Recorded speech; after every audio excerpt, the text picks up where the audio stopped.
Funding for this edition of Think Tank with Steve Adubato has been provided by PNC Foundation, RWJ Barnabas Health, Let's Be Healthy Together, PSEG Foundation, Newark Board of Education, the Fidelco Group, Horizon Blue Cross Blue Shield of New Jersey, here when you need us most, the Northward Center, Veolia, resourcing the world, and by the Russell Berry Foundation, making a difference.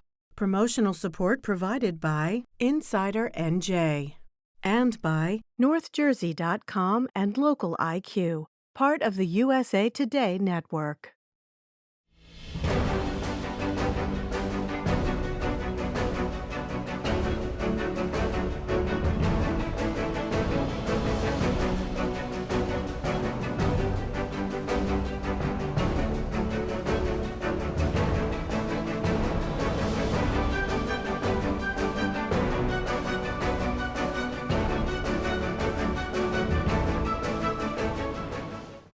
Hi, everyone. Steve Adubato. We kick off the program talking about organ and tissue donation with a young man who's a real leader making a difference. Divakaran Manimaran is founder and president of Piscataway High School's Donate Life Club and a volunteer at the New Jersey Sharing Network. Good to see you, Divakaran. How you doing? I'm doing good. How are you doing? Doing great. Listen, as we tape this program, I'm getting ready for the 5K coming up that goes out of headquarters in New Providence for the Sharing Network. We'll put the Sharing Network website up. We've been involved in public awareness and organ and tissue donation for years now. Tell everyone how you got connected to this initiative and why you care so much. So, hi everyone. My name is Divakaran, and I got involved with the New Jersey Sharing Network when my mom, who was at the time a nurse at RWJ, she was involved with the Sharing Network at her hospital, and she took me to the Sharing Network's annual 5K event at the headquarters. And when I went there just for volunteering to have fun with my mom, and I went with my sister as well. And while we were there, I had lots of meaningful interactions with all sorts of people from all walks of life who've been touched by organ donation through different ways. And all of these experiences inspired me to create a Donate Life Club in my high school, where I spread awareness about organ donation to my peers and the local community. You've been recognized on the state level and nationally as a leader in organ and tissue donation. It wasn't your intent when you got involved, but you're 18 years of age. You're a senior in high school. You're clearly a leader on so many other levels. What is the message you have for other teens as it relates to organ donation? Because it doesn't seem like it would be a topic that would come up a lot, if at all. Go ahead. Yes. So for me, initially, organ donation, to be honest with you, seemed like something for people who are older, who had medical conditions. It didn't seem like something that would be relevant to me or any other teenagers. But my first experience when it came to organ donation was actually meeting someone my age who received a heart transplant when they were younger. And that was when it clicked for me that organ donation is actually something that impacts everyone, regardless of their age and medical status. It can affect anyone. So for me, the message that I would give to everyone is, especially for people my age, is that organ donation, it affects everyone, and it doesn't necessarily take a lot to go and make an impact in other people's lives. It's very easy. If you're passionate about it, you can make a lot of differences in saving lives. So a lot of young people around 17 are getting their license, their driver's license.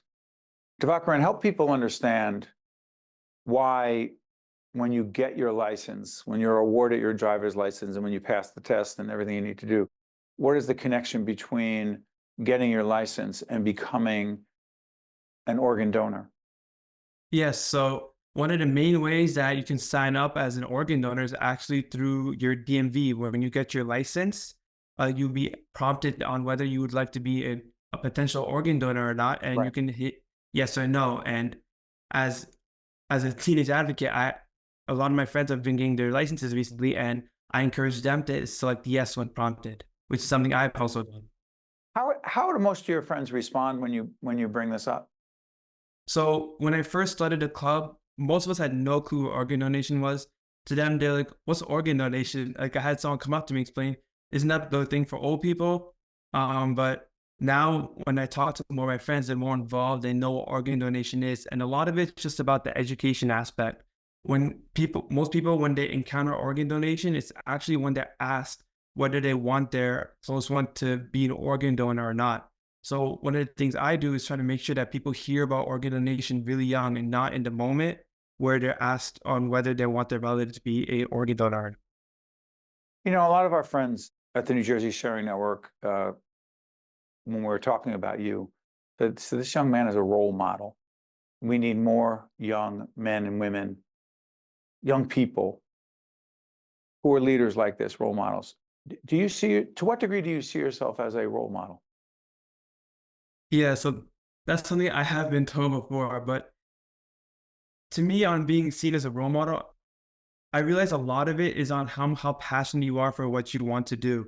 So why are you so passionate about this?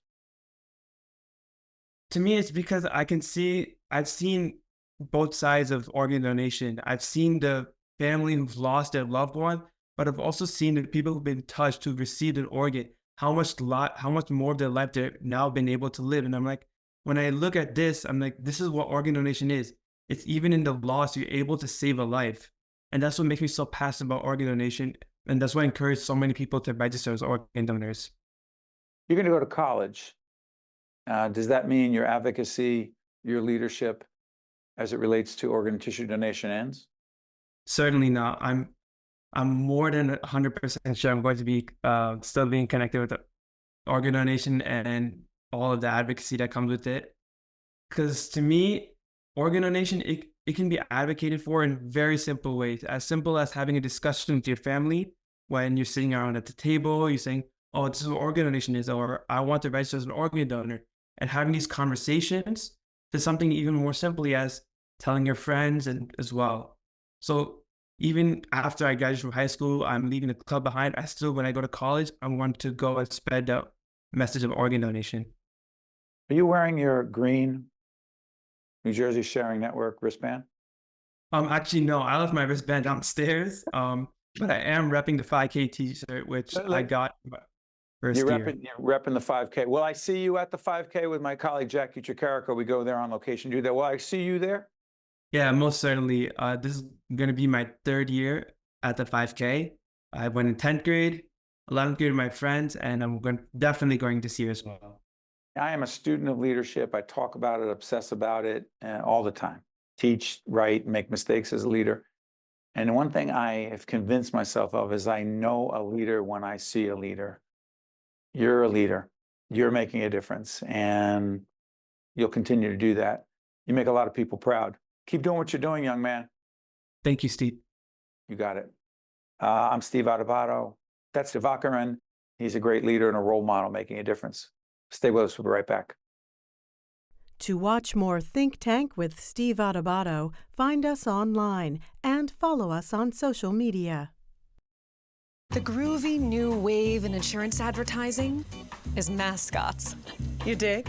We believe great insurance speaks for itself. Of course. Check out this tubular idea. It's a mascot, isn't it? Okay. TBH, you need a mascot, IRL. For over 100 years, we've focused on one thing and one thing only, our customers' claims. No jingles or mascots, just great insurance. NJM. I am alive today thanks to my kidney donor. I am traveling and more active than ever before. I'm alive today thanks to my heart donor. I'm full of energy and back singing in my church choir. I'm alive today thanks to my lung donor. I'm breathing easy and I'm enjoying life's precious moments. There are about 4,000 people in New Jersey waiting for a life-saving transplant. Donation needs diversity. For more information or to become an organ and tissue donor, visit njsharingnetwork.org. We're now joined by Dr. Teik Lim, who's president of NJIT, that's New Jersey Institute of Technology, fully disclosed, one of our higher ed partners. Good to see you, Dr. Lim. Good to see you, Steve. Thanks for having me here. You got it. I've been wanting to talk to you about several things. One of them is artificial intelligence and higher education. How the heck are you and your colleagues at NJIT dealing with the AI universe? Well, we're embracing it for sure. In case you don't know, we're New Jersey only public polytechnic institution, so we specialize in STEM education. we have actually been doing AI before AI was a buzzword. In fact, if you look at the landscape of AI at NJIT, the last 4 years, we have educated over 1,600 students that are well-versed in AI or related area. Last year, we have $60 million in AI research. We have close to 30 faculty members who are working on AI, various aspects of AI like machine learning, human-computer interaction, and and many other topics of AI. So we're doing well in AI. Dr. Lim, devil's advocate question. For those who say, you know what? I mean, AI is going to allow students to potentially be less than honest in their classwork. How do you regulate, manage, and deal with the perception, potentially the reality, that AI allows for more quote unquote opportunities for cheating? I don't believe that is the case. Cheating has always gone on since humankind came into this world, right? You can cheat with any technology. Someone asked me, what do I think about, say, ChatGPT? And I took out a pen, and I say, the pen is a tool. You use it to write and side checks and do all sorts of neat things with it. But you can also use it to poke somebody's eyes. So don't do that, right? So ChatGPT and AI is the same thing. We need to embrace what's coming, but we need to use it mindfully, and we need to be methodical about educating our students to use AI for the good, not for cheating. Those who cheat will find ways to cheat no matter what. They don't need AI to do that. They don't need AI to do that, right? Dr. Lim, let me follow up on this. The student body at the New Jersey Institute of Technology, describe it, A, and B, the diversity on the campus is critically important to the culture of the university, please. Yes, definitely. So as you know, a year ago, we became an NAPC, an Asian American, Native American, Pacific Islander Serving Institution. Several months ago, we were also designated as a Hispanic Serving Institution, and this is by the Federal Department of Education. So we're both NAPC and HSI. We're a very diverse campus.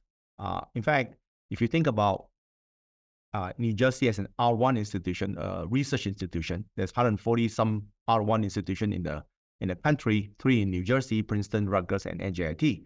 And then you throw on top of that, we being a polytechnic institution, as you know, STEM has been one of the main factor in technological and economical progress of this country.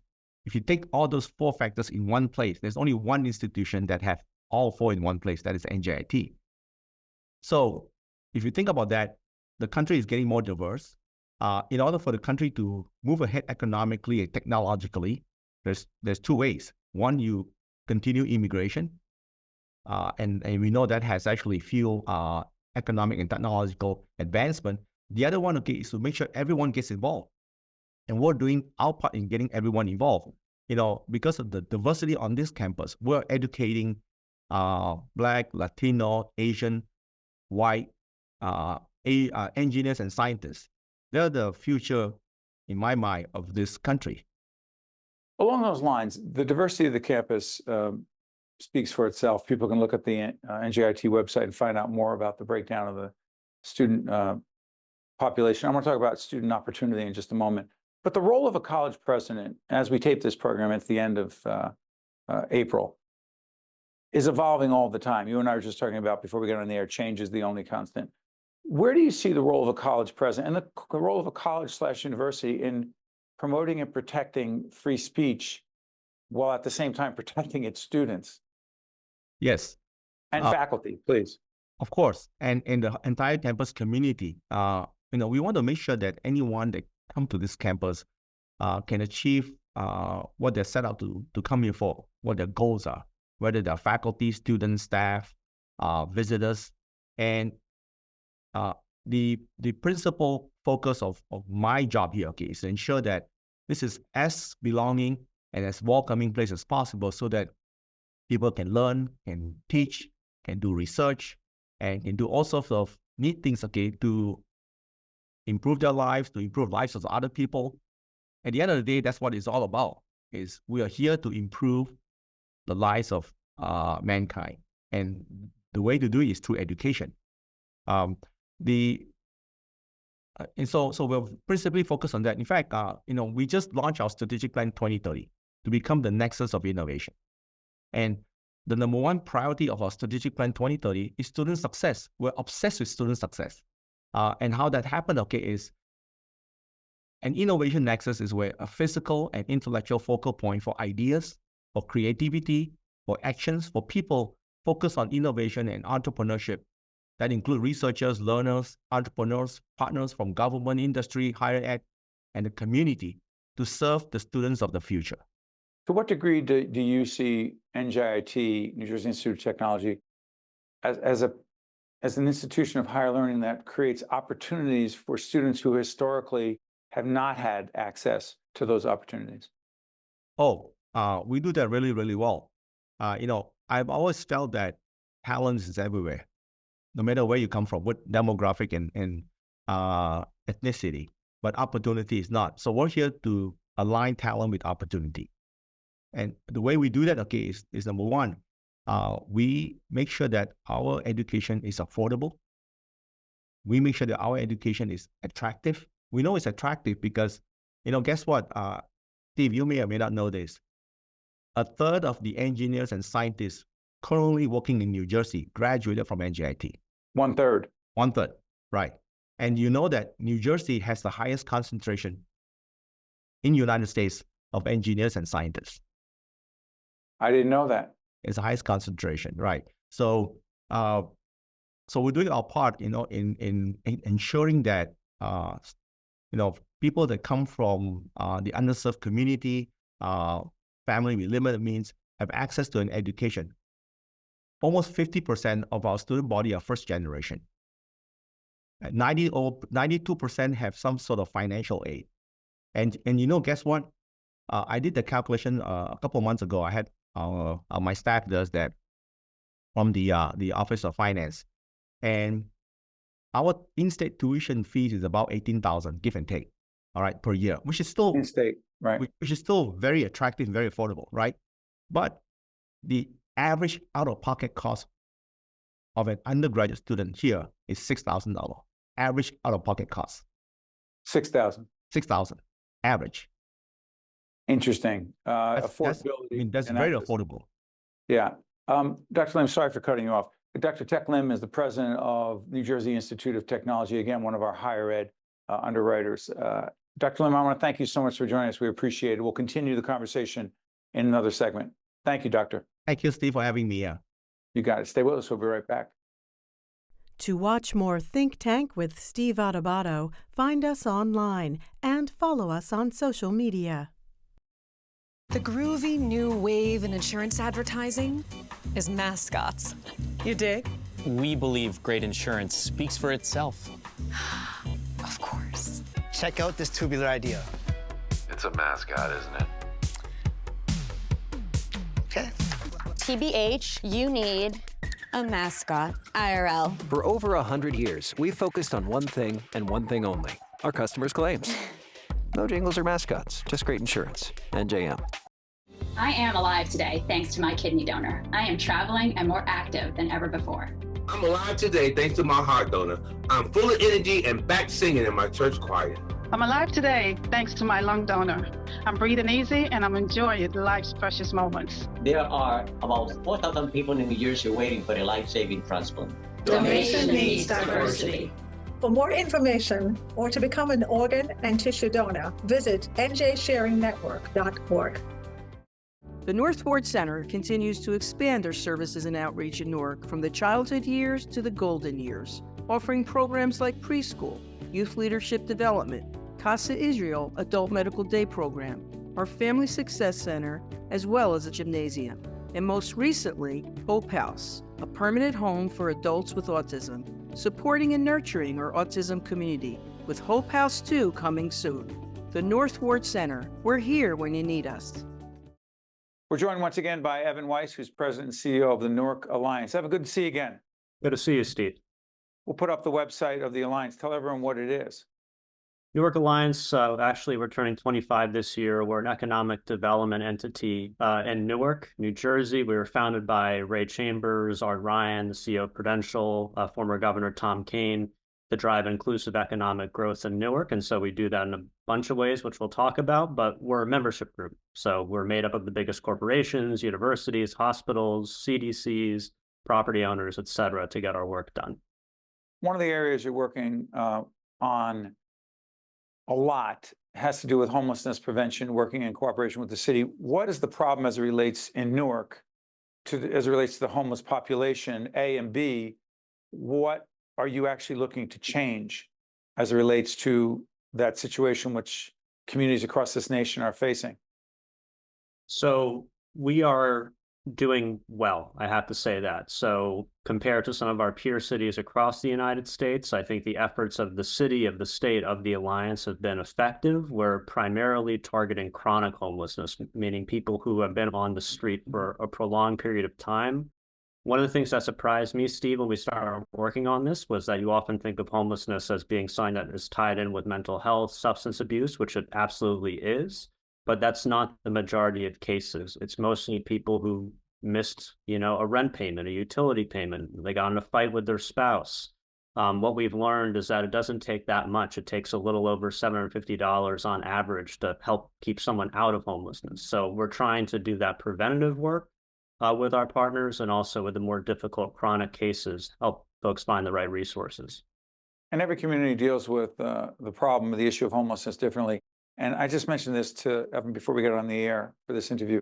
As we do this program at the end of April, the United States Supreme Court will be hearing a case, making a decision. In Oregon, an Oregon community has passed an ordinance where being homeless is tantamount to a crime, and the Supreme Court will determine if it's constitutional or not. Evan, what do you believe would cause a community, people in a community, to want to pass an ordinance/law that would identify people who are homeless as criminals? I can't speak to that community, obviously, but what not just that, because they're not alone. They're not alone. But I think what people are feeling are, it's been something that we've had in Newark or any city in America for decades, obviously, but the pandemic really heightened it. And I think that heightened a lot of pressure. You see New York City, taking some also pretty aggressive action. But I think, we started a lot of this work because of what's, been going on at Newark Penn Station. That's often people's first experience, coming to Newark, if they're a student, if they're going to NJIT, if they're going to work, busiest train station in New Jersey. And people see the homeless population there. And so one option would certainly be, that kind of option that Oregon is pursuing. What we thought, again, with our partners, was to try to have a more compassionate and, I believe, effective approach, at solving this long term. The migrant situation exacerbate the homelessness problem? Yes. Yes. Describe it. So at this point in time, Newark has been doing everything it can in New Jersey to try to deal with this as much as we can. But frankly, New York still remains the epicenter of this in our region, New York, Chicago, Los Angeles, et cetera. And so we haven't borne the brunt of it yet, but we know it's coming.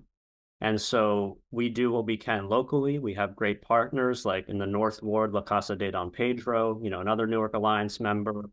But we, unfortunately, so much revolves around federal policy and politics that are out of our hands. And so we try to do as much as we can here, just making sure people can quickly, find support. Evan, talk about the Halsey Street project. Halsey Street is a very significant, historically relevant street in the city of Newark. What is the Halsey Street project, and why does it matter so much?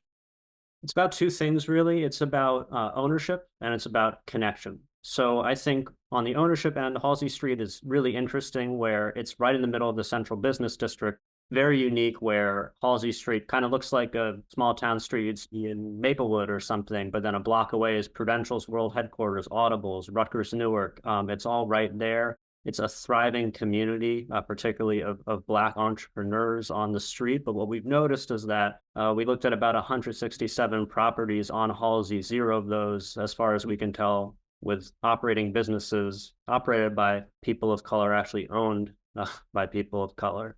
And so what that means to us is that as Halsey Street continues to rise in its fortunes, we want to make sure that the entrepreneurs that have given so much life to the street have an ownership stake in it. So Black and brown folks run the businesses, don't own the businesses. Don't own the buildings. And if I botch that statistic, They don't own the building. Yeah, exactly. So they're renters. And so that's what we want to try to improve upon, because again, with the enormous amount of investment in Newark right now, this is a chance to have a stake in that and to grow wealth. And I think one of the most amazing things about Newark, it's been an engine of wealth creation for generations of people. But a lot of Black and a lot of particularly recent immigrants, from Latin America haven't had that same chance. And so we're trying to do what we can to correct that.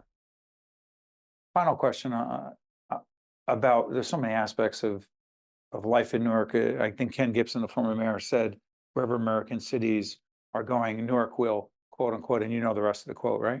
Get there first. Yep. Get there first. One of the places we're not getting to first in Newark, excuse me, is internet access. What is the problem issue with internet access, and what are you and your colleagues doing to address it? Newark is the center in many ways of the American internet infrastructure, which is an incredible thing. Right in the old Bamberger store is one of the main hubs, for, again, the entire country. But Newarkers, too many of them, about a quarter, don't have in-home high-speed internet.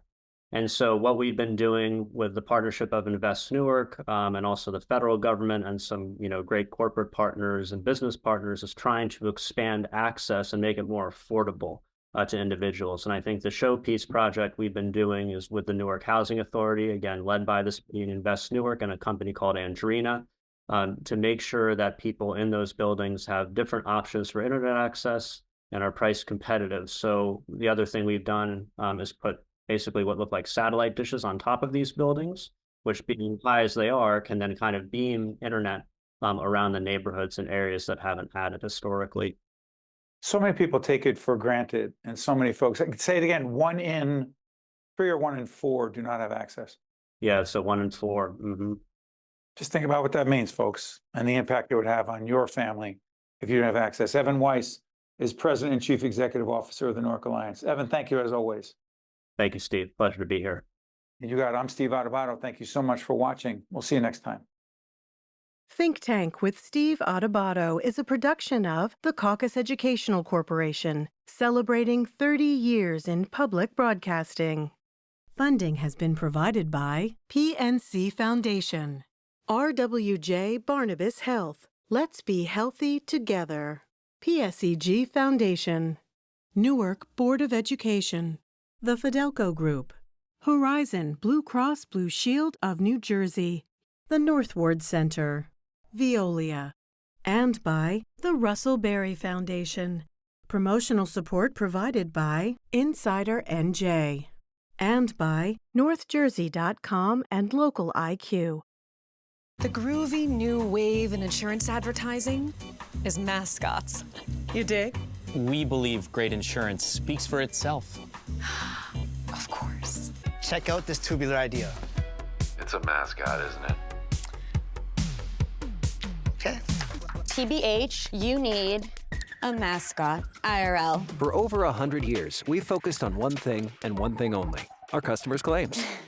No jingles or mascots, just great insurance. NJM.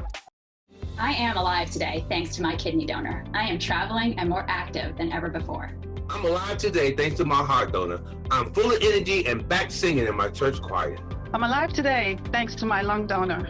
I'm breathing easy and I'm enjoying life's precious moments. There are about 4,000 people in New Jersey waiting for a life-saving transplant. Donation needs diversity.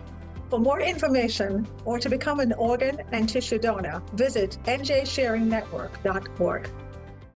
The North Ward Center continues to expand their services and outreach in Newark from the childhood years to the golden years, offering programs like preschool, youth leadership development, Casa Israel Adult Medical Day Program, our Family Success Center, as well as a gymnasium. And most recently, Hope House, a permanent home for adults with autism, supporting and nurturing our autism community, with Hope House 2 coming soon. The North Ward Center, we're here when you need us.